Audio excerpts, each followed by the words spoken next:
गांधी जी से मेरी शत्रुता नहीं थी। लोग कहते हैं कि पाकिस्तान योजना में उनका मन शुद्ध था। मैं ये बताना चाहता हूं कि मेरे मन में देश प्रेम के अतिरिक्त कुछ न था। मुझे इस कारण हाथ उठाना पड़ा कि पाकिस्तान बनने पर जो भयंकर घटनाएं हुई उनके उत्तरदायी केवल गांधी जी थे। मुझे यह पता था कि हत्या के बाद लोगों के विचार मेरे विषय में बदल जाएंगे। समाज में मेरा जितना आदर है वो नष्ट हो जाएगा। मैं जानता था कि समाचार पत्र बुरी तरह मेरी निंदा करेंगे, किंतु मैं नहीं जानता था कि अखबार इतने पतित हो जाएंगे कि सत्य का गला घोंट देंगे। समाचार पत्रों ने कभी निष्पक्षता से नहीं लिखा।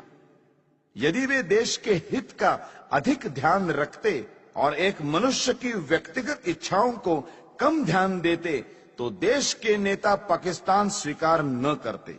समाचार पत्रों की ये नीति थी कि लीडरों की गलतियों को प्रकट न होने दिया जाए।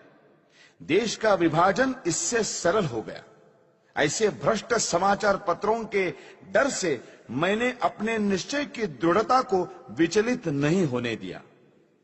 कुछ लोग कहते हैं कि यदि पाकिस्तान न बनता तो आजादी न मिलती। मैं इस विचार को ठीक नहीं मानता। लीडरों ने अपने पाप को छिपाने के लिए यह बहाना बनाया है। गांधीवादी कहते हैं कि उन्होंने अपनी शक्ति से स्वराज्य पाया। यदि उन्होंने अपनी शक्ति से स्वराज्य लिया है तो उन्होंने हारे हुए अंग्रेजों को पाकिस्तान की शर्त क्यों रखने दी और शक्ति से क्यों न रोका? मेरे विचार से महात्मा और उनके अनुयायियों की एक ही पॉलिसी रही, और वो ये कि पहले यवनों की मांग पर विरोध दर्शाना, फिर हिचक दिखाना और अंत में आत्मसमर्पण कर देना। इसी प्रकार पाकिस्तान की रूपरेखा स्वीकार कर ली गई। 15 अगस्त 1947 को छलपूर्वक पाकिस्तान स्वीकार कर लिया गया।